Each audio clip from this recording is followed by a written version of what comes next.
আজকে চলে যাচ্ছি মা মেয়ে একটু বাহিরে। আর আজকে যা বৃষ্টি হইতেছে।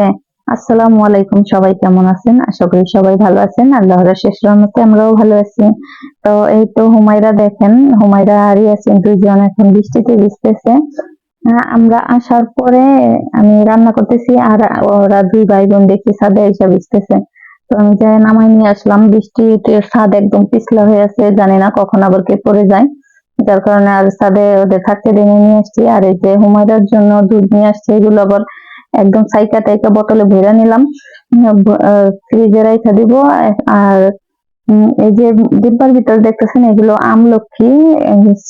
মানে সব সময় তো পাওয়া যায় না, যার কারণে একবারে অনেকগুলো কিনে ডিপে রাইখা দিছি, যখন প্রয়োজন হইব ব্যবহার করা যাব।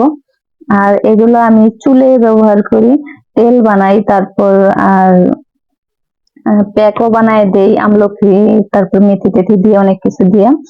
তো চুলের যত্ন এগুলো লাগে, যার কারণে ডিপে রেখে দিচ্ছি। আর এই যে ইয়াসিন ডাব, তারপর সার্ফ এক্সেল দুইটা ভিম লিকুইড নিয়ে আসছে।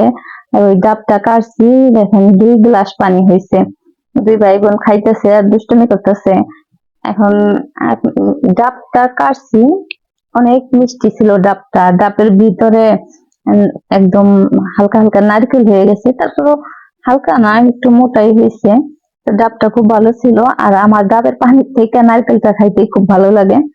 তো ওইটাও কাটবো ওদের খাওয়া শেষ হলে, পানিটা আগে শেষ করে তারপরে নারকেলটা আবার কাইটা ওদেরকেও দিব, সাথে আমারও খাওয়া হইব। আর এটা রাইখা দিলে তো মনে করেন নষ্ট হয়ে যাওয়ার চান্স আছে, তো নষ্ট করে ফেলে দেওয়ার তো কোনো দরকার নাই। এই কারণে সাথে সাথেই কাটি। তো দেখেন এই যে এখন আমি চামচ দিয়ে এগুলো উঠাই নিতেছি, হুমায়রার একটু দিলাম। তো ও ও তো তেমন একটা খায় না কোনো কিছু, তারপরে আস্তে আস্তে সবকিছু এখন শিখতেছে খাওয়া, একটু একটু খায়। তো এইগুলো আমি পুরাটা একবারে চামচ দিয়ে উঠাই নিব। আর আমি উঠাই উঠাই এখানে রাখতেছি, আর হুমায়রা বুড়ি নিয়ে 1 গ্লাস ভরতেছে। ও নাকি কাউরে দিব না খাইতে, ও একাই খাইবো। শেষমেশ এগুলো ও তো একটাও খায় নাই, সবই আছে আর আমি খাইছি।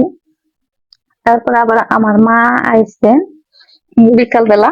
আমার মা আবার এই যে কিছু লটকন নিয়ে আইছে, আর হইলো এই এগুলোর কি যেন সাবান। সাবান আমার আব্বা সিলেট গেছিল, সিলেট থেকে নিয়ে এসেছে আমাদের বাড়ির সবার জন্যই। তো এগুলো সবারটা সবাই দিছে, আমারটাও দিয়ে গেল। তারপর এগুলো দেখে হুমায়রা তো সেই খুশি, সাবান মানে কাগজ না খুলেই ও এগুলো দিয়ে গোসল করা শুরু করছে। তারপরে যে আমার মা যাওয়ার পরে ঝুড়ি নিয়ে বসছে ও খাইতে। ও নাকি একাই খাইবো সব। এই ইদানিং এমন বুড়িটা দুষ্টুমি করে, মানে যা দেখে মনে হয় ও সবই খায় নিব, অথচ কিছুই খায় না। মানুষের যতটা দেখায় খাই খাই, আসলে ততটা খায় না। ও যদি খাইতো তাইলে তো আমি বাইচেই যেতাম। তারপর আমি ঝুড়িটা দিয়েই বসায় রাখছি, যে দেখি কতটুক খাইতে পারে। যতটা খায় ততটা কি লাভ।